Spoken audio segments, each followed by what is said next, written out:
Hello student, आज के editorial का टॉपिक है Modinomics phase two buck the trend. इसको आप कनेक्ट कर पाएंगे GS 3 इंडियन इकोनॉमी के पार्ट से। Topic 1 Indian economy and issues relating to planning, mobilization of resources, growth, development and employment. इससे आज के एडिटोरियल के एनालिसिस को आप कनेक्ट कर पाएंगे।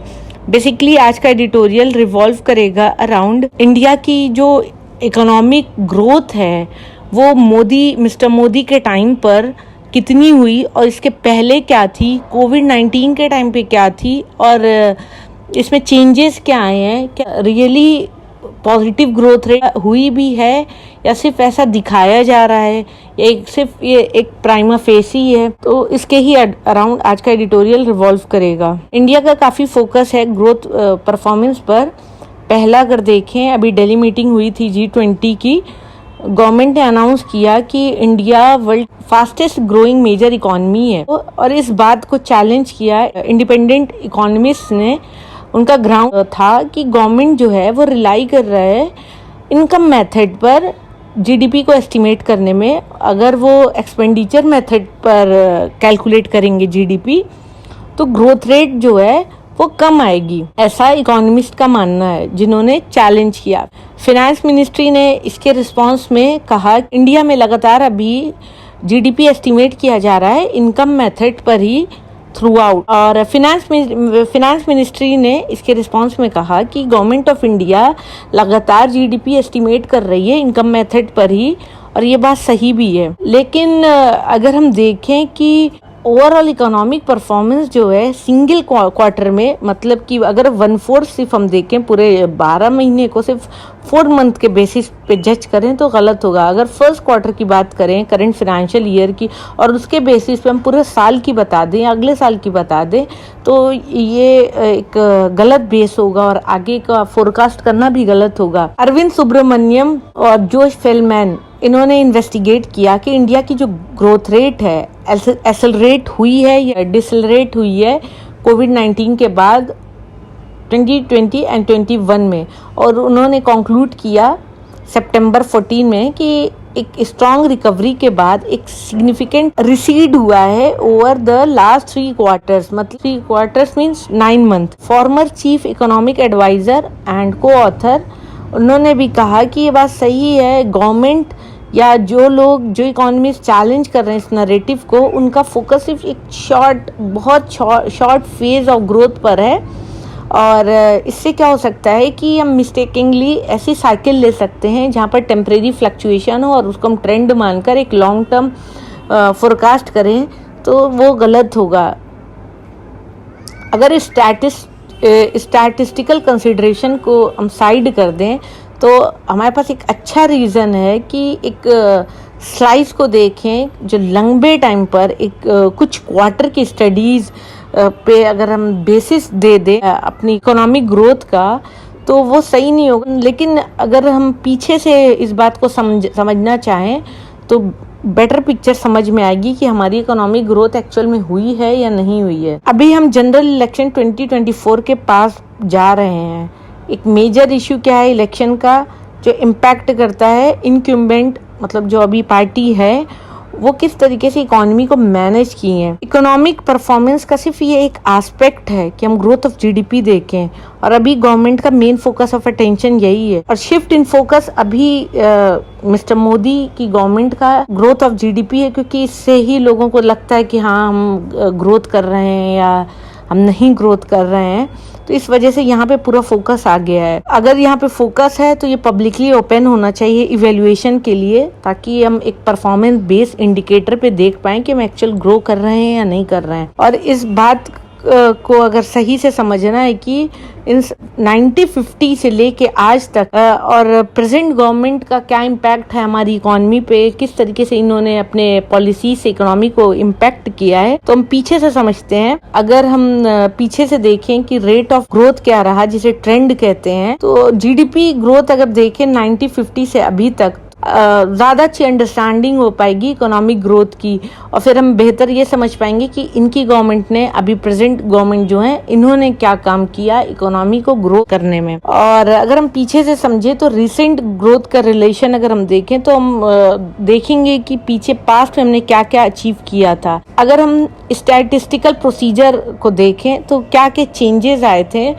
रेट ऑफ ग्रोथ में, वो समझ में आएगा, और उसकी क्या फाइंडिंग थी वो समझ में आएगी। अगर हम ग्रोथ पीरियड 2000 से लेकर 2019 टू 2020 देखें, जो प्री कोविड ईयर था, तो वहां पे हम देखें कि जो ग्रोथ रेट था हमारा वो कुछ खास नहीं बढ़ा, और लास्ट जो हमारे ग्रोथ रेट इंक्रीज हुआ था वो 2000 में था। इस बात से हम कंक्लूजन पे ये आ सकते हैं कि मोदी गवर्नमेंट को कुछ खास सक्सेस नहीं मिली है रेस करने में rate of growth of India's economy जब से वो ऑफिस में आए हैं। तो मतलब ये नहीं है कि उनका जो प्रॉमिस था अच्छे दिन का वो नहीं आया, क्योंकि growth of income per capita, मतलब पर पर्सन जो ग्रोथ है पॉपुलेशन के रेशियो में, वो बढ़ गई है।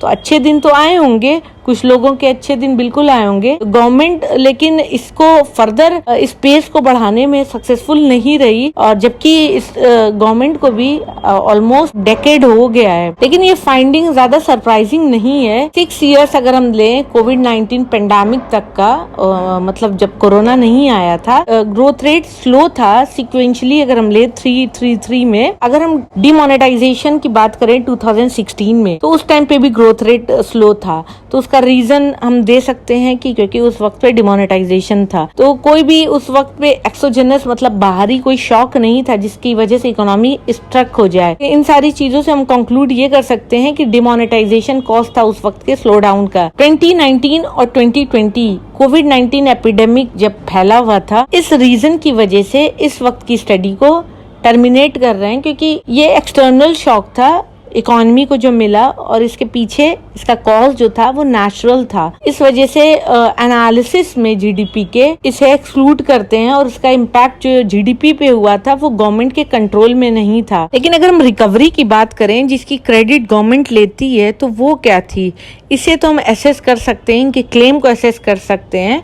हम फोरकास्ट कर सकते हैं जीडीपी आफ्टर कोविड-19, और प्रोजेक्ट कर सकते हैं कि फॉरवर्ड क्या हो सकता है, ग्रोथ रेट हम क्या अचीव कर सकते थे अगर कोरोना नहीं आता 2019 टू 20, तो हमारा क्या जीडीपी ग्रोथ रेट होता, तो हमारा एक्चुअल आउटकम आ पाएगा जिसका हम कंपैरिजन कर सकते हैं प्रोजेक्शन के लिए। इस वजह से हम फोरकास्ट करते हैं जीडीपी 2020-23, मतलब लास्ट जो फाइनेंशियल ईयर था, और एक्सटेंड करते हैं average annual growth rate of 6.5% achieve जो हम करते हुए आए थे from period 2000 to 2001 and 2000 to 2001 to 2019 to 2020। तो एक जो पूरा लंबा टाइम था जो हमारे जीडीपी के ग्रोथ रेट का ट्रेंड था वो 6.5 था। तो हम वहां तक तो 6.5 एक्सपेक्ट कर रहे थे, और एक्चुअल में जीडीपी जो 2020 और 23 की थी वो 11.1% लेस देन प्रेडिक्टेड थी, क्योंकि 2019 का जो कोरोना था दिसंबर में आया, और जिस तरह से लॉकडाउन लगा, तो उस टाइम को अगर हम छोड़ दें तो अगर हम रिकवरी कर रहे हैं तो हम पहले के ट्रेंड के ही हिसाब से फिर ग्रो करना स्टार्ट हमें कर देना चाहिए। और अगर हम नहीं कर रहे हैं तो क्यों नहीं कर रहे हैं।